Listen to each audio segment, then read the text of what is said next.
Sejam todos bem-vindos ao canal Mestre Teólogo. Hoje mostraremos um trecho das revelações de Deus Pai a Catarina de Sena. Acompanhe atentamente essa linda história.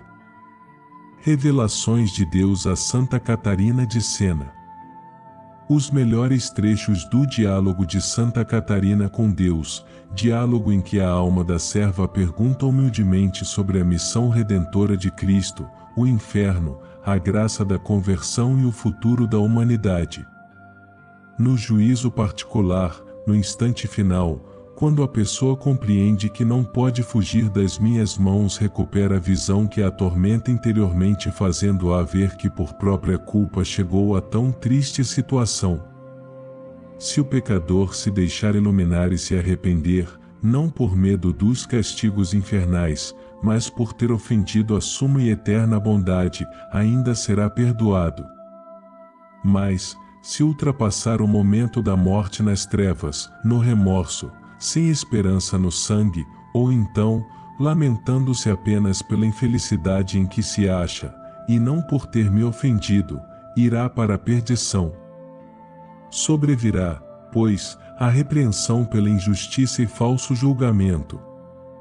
Em primeiro lugar, a repreensão da injustiça e do julgamento falso em geral, praticados no conjunto de suas ações, durante a vida ou depois, em particular, do último instante quando o pecador considera seu pecado maior que a minha misericórdia.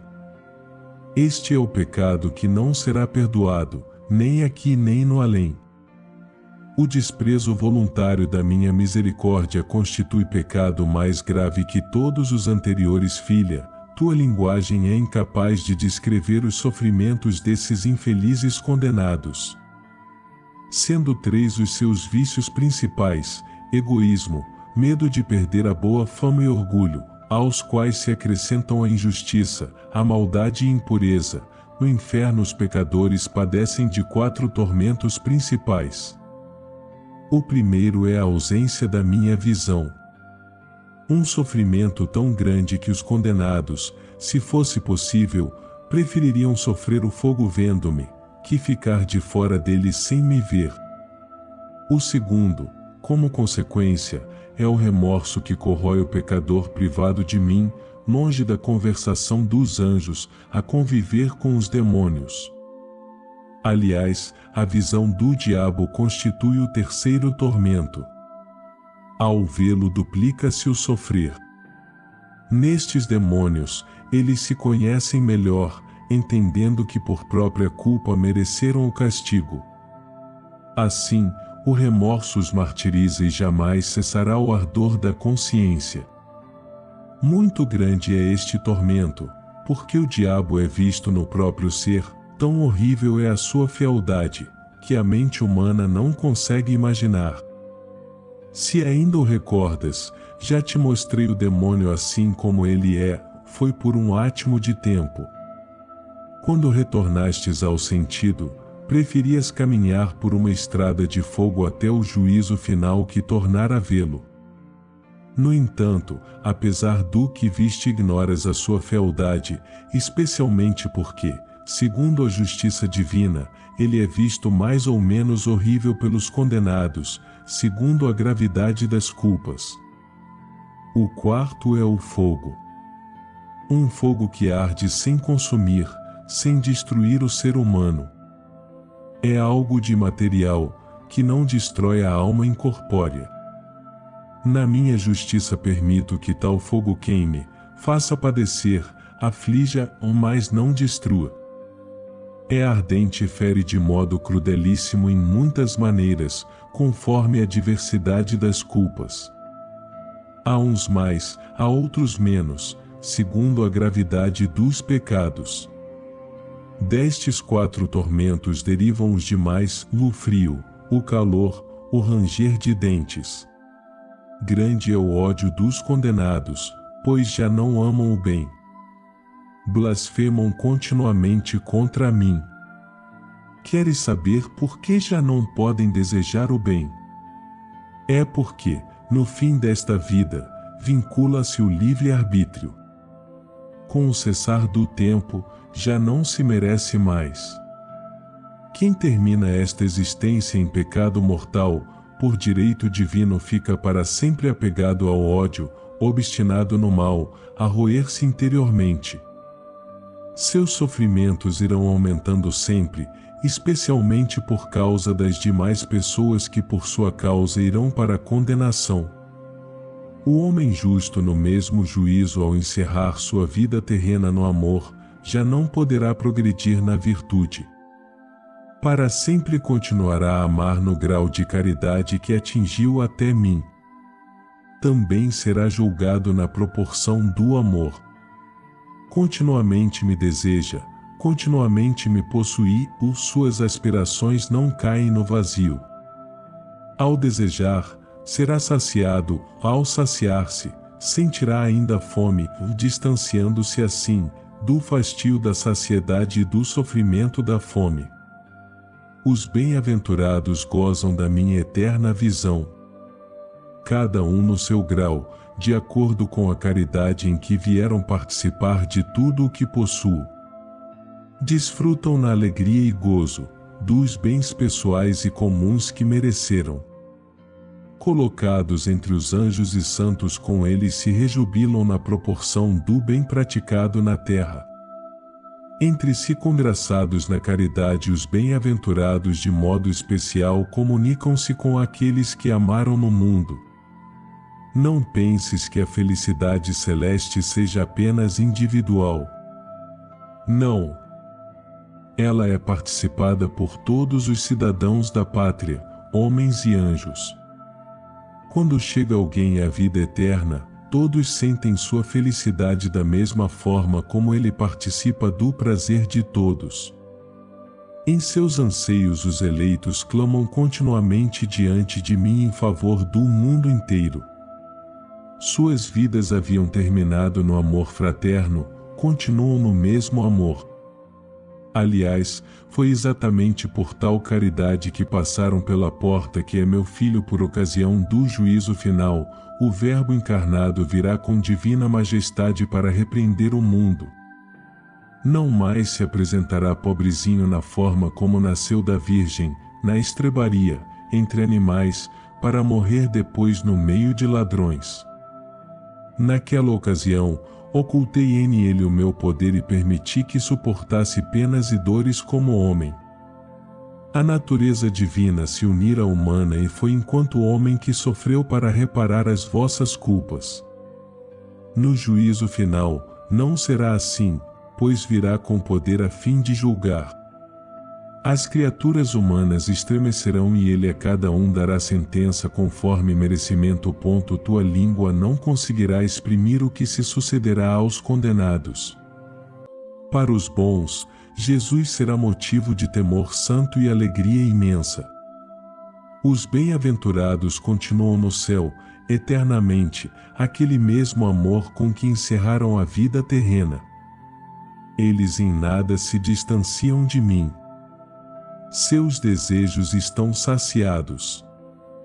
Anseiam em ver-me glorificado por vós viandantes e peregrinos que sois em direção à morte. Aspirando por minha honra, querem vossa salvação e sempre rogam por vós. De minha parte, escuto os seus pedidos naquilo em que vós, por maldade, não opondes resistência à minha bondade. Os bem-aventurados desejam recuperar os seus corpos, todavia não sofrem por sua ausência. Até se alegram, na certeza de que tal aspiração será realizada. A ausência do corpo não lhes diminui o prazer, não é angustiante, não faz sofrer. Nem julgues que a satisfação de ter o corpo após a ressurreição lhes traga a maior bem-aventurança. Se isso fosse verdade, seria sinal que a felicidade anterior era imperfeita, enquanto não o rehouvessem, e isso não pode ser. De fato, nenhuma perfeição lhes falta. Não é o corpo que faz feliz a alma, mas o contrário. Quando esta recupera o corpo no dia do juízo, participará ele da plenitude e da perfeição da alma.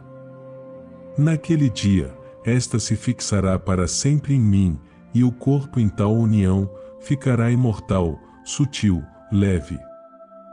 Deve saber que o corpo ressuscitado pode atravessar uma parede, que o fogo e a água não ofendem.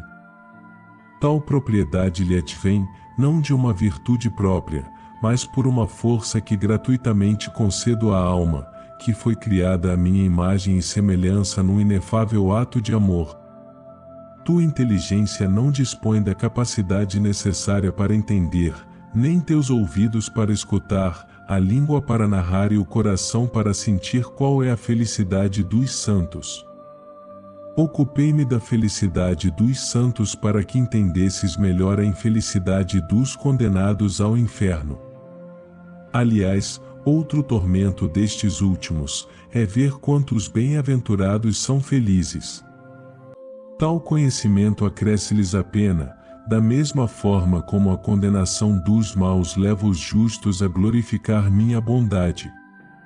A luz é mais evidente na escuridão, e a escuridão na luz. Conhecer a alegria dos santos é dor para os réus do inferno. Os condenados aguardam com temor o dia do juízo final. Sabem que então seus sofrimentos aumentarão. Ao escutar o terrível convite do mortui, venite ad judicium, a alma retornará ao corpo. Para os bem-aventurados será um corpo de glória, para os réus um corpo para sempre obscurecido. Diante do meu filho, sentirão grande vergonha. Também diante dos santos, o remorso martirizará a profundidade do seu ser, quero dizer, a alma, mas também o corpo.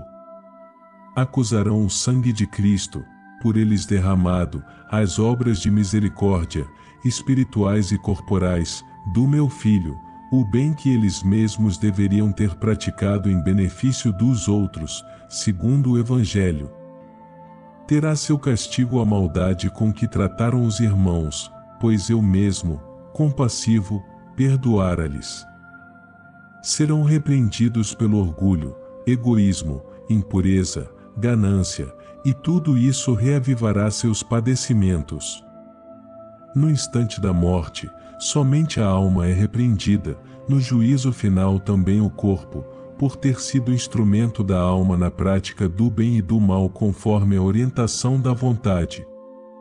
Todo bem e todo mal é feito através do corpo por este motivo, minha filha, os justos terão no corpo glorificado uma luz e um amor infinitos, pois já os réus do inferno sofrerão pena eterna em seus corpos, usados para o pecado. Ao recuperar o corpo diante de Jesus ressuscitado, os réus sentirão tormento renovado e acrescido, a sensualidade sofrerá na sua impureza, vendo a natureza humana unida à divindade, contemplando este barro adâmico, vossa natureza, colocada acima de todos os coros angélicos, enquanto eles, os maus, estarão no mais profundo abismo. Os condenados verão brilhar sobre os eleitos a liberalidade e a misericórdia, quais frutos do sangue de Cristo, saberão das dificuldades suportadas pelos bons e que agora se mostram em seus corpos como frisos de adornos para as vestes. O valor de tais sofrimentos físicos não provém do corpo, mas da riqueza da alma. É ela que dá ao corpo o merecimento da luta como companheira da prática das virtudes. Tal exteriorização se verifica porque o corpo manifesta o resultado das batalhas das almas, como o espelho reflete a face do homem.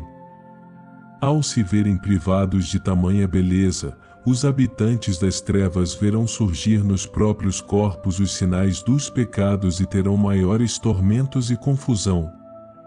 E ao soar aquela terrível sentença: Ide, malditos, para o fogo eterno. Suas almas e corpos encaminhar-se-ão para a companhia de demônios, sem mais remédios nem esperança.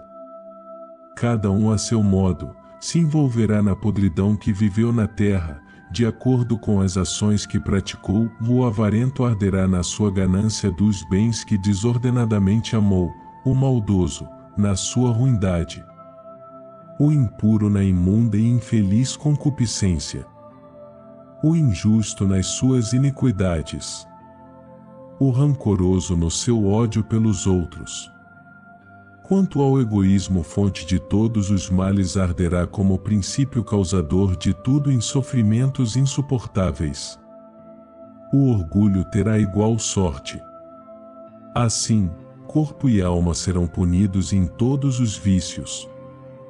Sirvo-me do demônio qual instrumento da minha justiça para atormentar os que me ofendem.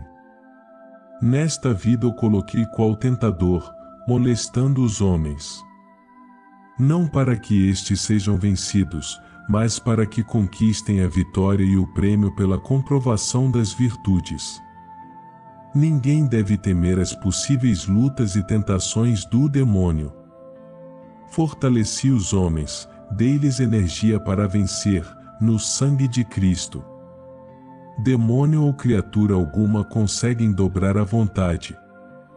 Ela vos pertence, é livre. Vós é que escolheis o querer ou não querer alguma coisa. Eu disse que o demônio convida os homens para a água morta, a única que lhe pertence, cegando-os com prazeres e satisfações do mundo. Usa o anzol do prazer e fisga-os mediante a aparência de bem. Sabe ele que por outros caminhos nada conseguiria, ou sem o vislumbre de um bem ou satisfação, os homens não se deixam aprisionar, por sua própria natureza, a alma humana tende ao bem. Infelizmente, devido à cegueira do egoísmo, o homem não consegue discernir qual é o bem verdadeiro, realmente útil ao corpo e à alma. Percebendo isto, o demônio, maldoso, apresenta-lhe numerosos atrativos maus, disfarçados porém sob alguma utilidade ou prazer. A certeza da minha presença em suas vidas é o conhecimento da minha verdade. Tal conhecimento se realiza na inteligência que é o olho da alma, pupila de tal olho é a fé. Pela iluminação da fé, eles distinguem, conhecem e seguem a estrada mensagem do Verbo encarnado. Sem a fé ninguém reconhece tal estrada, à semelhança daquele que possuísse o olho, mas coberto por um pano. Sim, a pupila desse olhar é a fé, ou nada verá quem cobrir sua inteligência com o pano da infelicidade, por causa do egoísmo.